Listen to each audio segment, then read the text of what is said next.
Welcome to today's video. Today we're going to be talking about how to have more peace and happiness in your life, starting right now, today. Let's dive in. I was the type of person who thought in order to be happy, I need to go achieve this. I will not be happy until I make this much money. Or once I get to this checkpoint in life, then I can finally feel good. But until I'm there, I'm stressed, I'm pissed, I'm just gonna be white knuckling my way to the next checkpoint. And so today I'm gonna talk to you about some stuff that I've been doing recently and talk really about how to finally be at peace and to find more happiness in your life exactly as it is right now.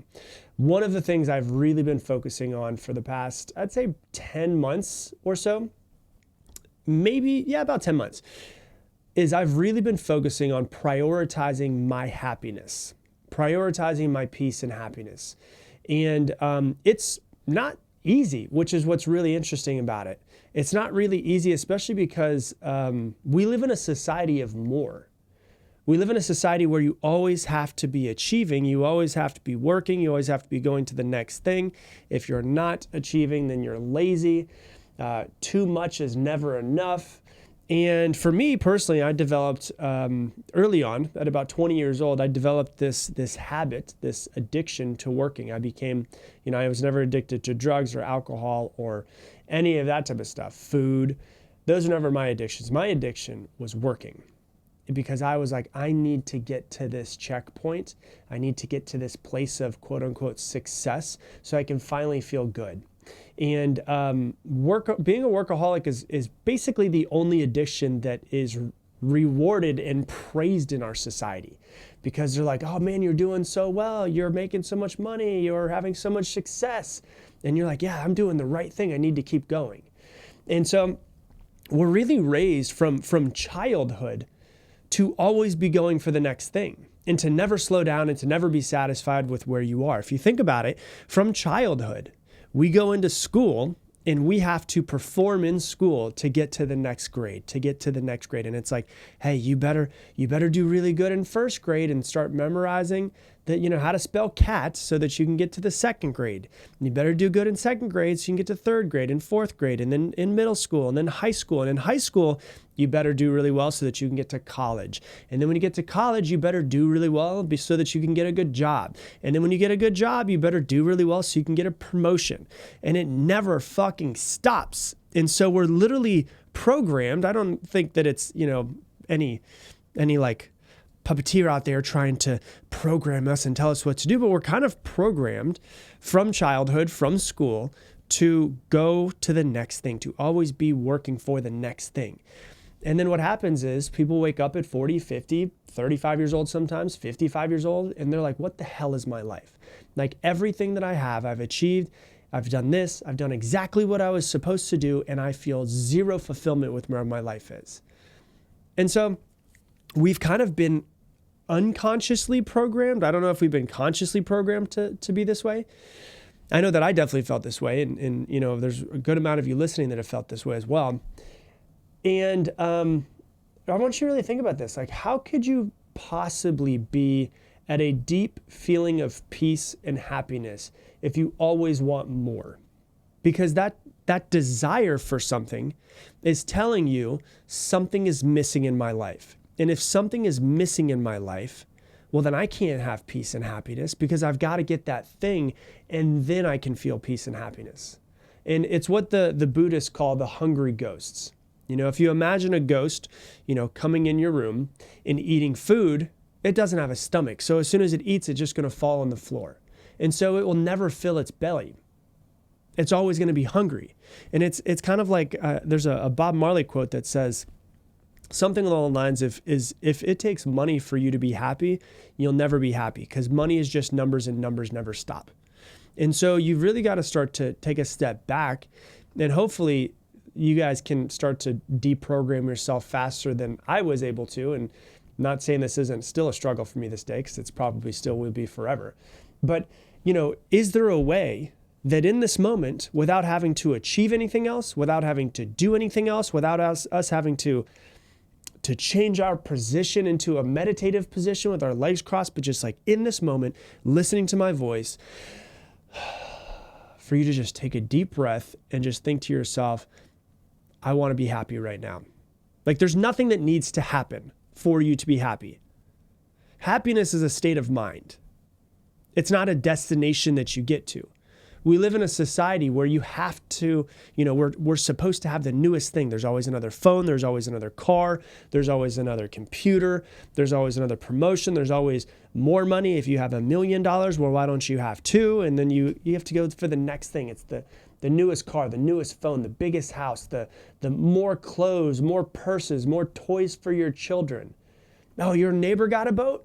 Oh, well, then you need to get a boat too. You need a bigger one. You have to keep up with the Joneses. You got to show them who the real cool person is, who's better, who's richer, who's more affluent, right? Like we kind of live in this society where that's a thing. And I don't know about you, but now that I'm approaching 40, I'm like, I don't want to play that game anymore. I hope I live to 100. I don't want to spend the next 60 years of my life going after stuff that makes me feel no different about myself or about the world. I'd rather just focus on me being happy right now in this moment. Just peace and happiness in this moment without needing anything else. And there was actually a study that was done. I'm going to bring in a few studies to show that what I'm talking about is actually true. And the study was actually called Materialism and Wellbeing, a meta-analysis. And the study actually found a strong negative correlation between materialism and well-being. And they found that individuals who prioritize materialistic values tend to report lower levels of happiness and higher levels of anxiety and depression.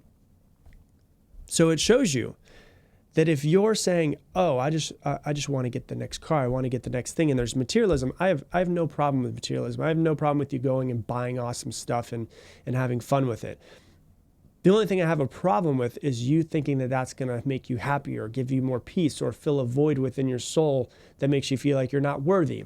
And so the study showed that there was a negative correlation between materialism and well-being. And people who prioritize materialistic have lower levels of happiness and higher levels of anxiety and depression. So if I can remove myself from that thinking, based off of what that study says, I should have less anxiety, less depression, and better well-being.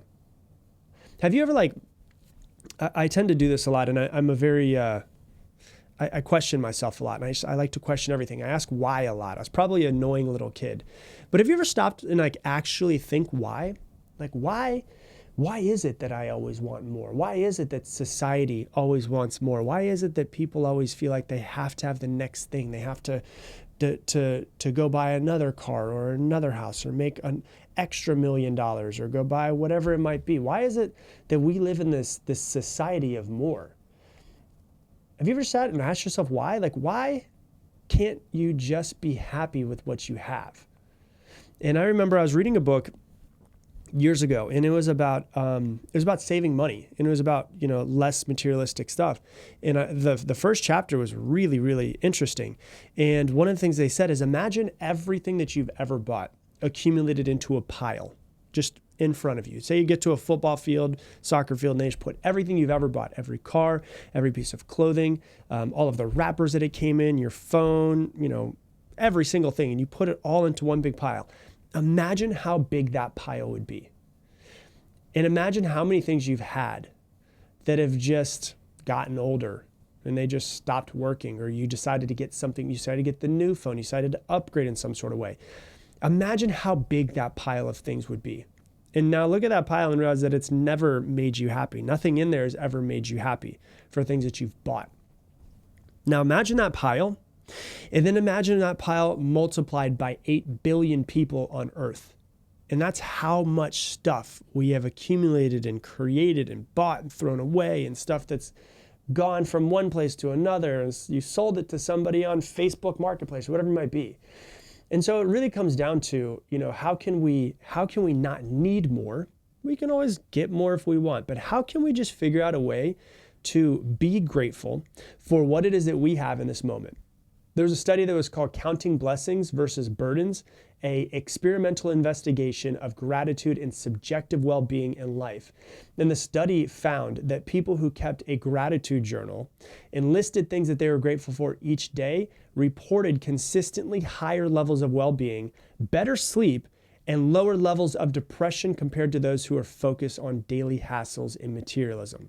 So once again, all it was saying was that people were focused on gratitude. They had a gratitude journal. And it's funny because 8 years ago, gratitude journal is like a new thing. Now it's like everybody talks about gratitude journals. And it seems like a little bit corny and cliche.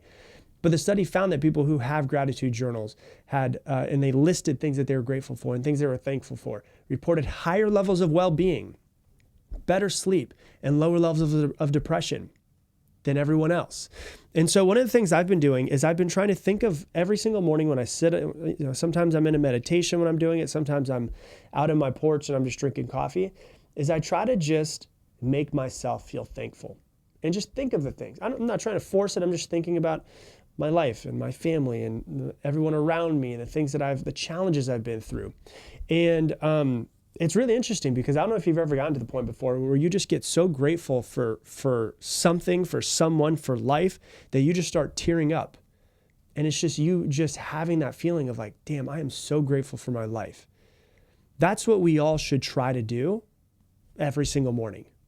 Imagine if we went in with that feeling and carried through the rest of our day, right? Like, I want you to understand that I don't want you to think that having things or wanting nice things is bad. Like I don't want you to think that I'm completely anti all of that stuff, because I'm not, right? I've got cool stuff. It's all fun, but I know none of that stuff is going to fill a void within me. So I don't want you to think that I'm anti nice things, but what I'm really saying to you is like, hey, can you just decide that you're going to be grateful and happy and more peaceful no matter what? There's nothing else that you need in order to get you there, right? So you don't have to impress anybody because most people aren't paying attention to you anyways. Most people are so busy paying attention to themselves, they don't even notice you. And that's completely okay.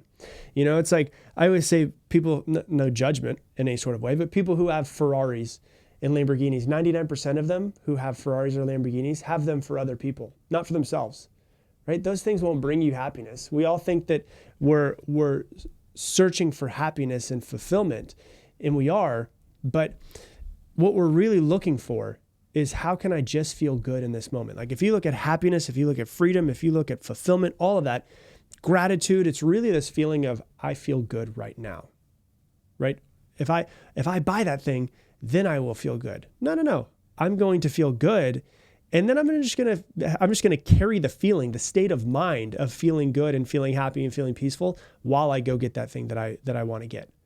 And people always ask the question like, I get this question. I was actually at an event. I was speaking to a group of CEOs and business owners about 3 weeks ago. And the average net worth in the room was probably about $30 million. There was a few guys that were in the room that just sold their companies for multiple hundreds of millions of dollars. And I was talking about kind of the same thing I'm talking about right here. And one guy raised his hand and he goes, hey, but if, and I hear this question a lot. He goes, hey, but if I am grateful and happy with what I have, won't I lose all of my motivation? Like, will I still be motivated if I don't desire things? Yeah, because your motivation could come from lack of self-worth and buying things and achieving things to fill the void, or your motivation could come from doing something great. Like trying to find like real true motivation. It's the difference between intrinsic motivation versus extrinsic motivation. And I did a podcast episode on this a few weeks ago, which is the difference between intrinsic versus extrinsic motivation. But really, can we stop worrying about being extrinsically motivated about the things that we're going to buy and the things we're going to do and the achievements and the badges and the degrees and all of those things, and start saying like, what is it that would make me feel good? What would give me lasting fulfillment? There was a study that was done that was called intrinsic and extrinsic motivations. And the study highlighted the differences between intrinsic and extrinsic motivation.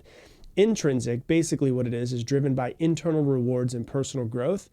And when people are intrinsically motivated, they found that they have greater psychological well-being and persistence in activities compared to extrinsic motivation, which is driven by the external rewards. So there was actually that study proved that the people who were intrinsically motivated, they found the reason why, not like buying stuff, but the reason why, impacting themselves, improving the world, doing it for their family.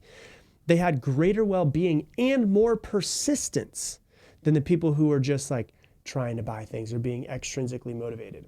And so it really comes down to like, okay, I'm getting this. There's studies that show it. Can I just get myself into a place of gratitude every morning and set myself up for that, set myself up for happiness? And like I said, happiness is a state of mind. It's not a destination that you get to. You know, if you get in your car and you want to drive somewhere, like if I want to drive to Dallas, that's my location of where I'm trying to get to, right? That is my destination. Getting in my car, quote unquote, getting in my car every single morning for how I want my day to feel and saying I want to feel happy is not my destination. That's not where I'm trying to go. It's kind of like what's the music that I'm listening to on that journey? What is it how am I going to feel as I'm driving that car to Dallas? You know, it's like, it's not the destination. It's the state of mind I'm going to be in the entire time. And how do you get yourself into a better state of mind? Realize, find some gratitude. You know, think about this. Like some people are like, oh, my life is so terrible. There's always someone who has a worse life than you. And, you know, 150,000 people died yesterday and you can't find one thing to be grateful for. Every single one of those people, all 150,000 people, if they had the opportunity to switch places with you, all of them would, which shows you that your life is not that bad. Your heart is beating, you are breathing, you probably have a few people that love you, have food, water, shelter, clothing most likely. If you're listening to this podcast, you can probably afford to at least stay alive. That's something to be grateful for, right? So you can find stuff to be grateful for if you're searching for it. The problem is that most of us are searching for what we don't have. What you want to do is you want to search for what you have and be grateful for the things that you have. And if you go from there, you'll actually have greater levels of persistence when you have that intrinsic motivation, being grateful for what you have and working towards something greater. So that is the key to being happier and more peaceful. So that's what I got for you for today's episode. If you love this episode, please share it on your Instagram stories. Tag me at Rob Dial Jr., ROBDIALJR. If you love this podcast, you'll definitely love Mindset Mentor Plus, which is something that I just launched. You know, this podcast, you can listen to it very passively, but I really have been working at how can I help you actively integrate each podcast episode into your life.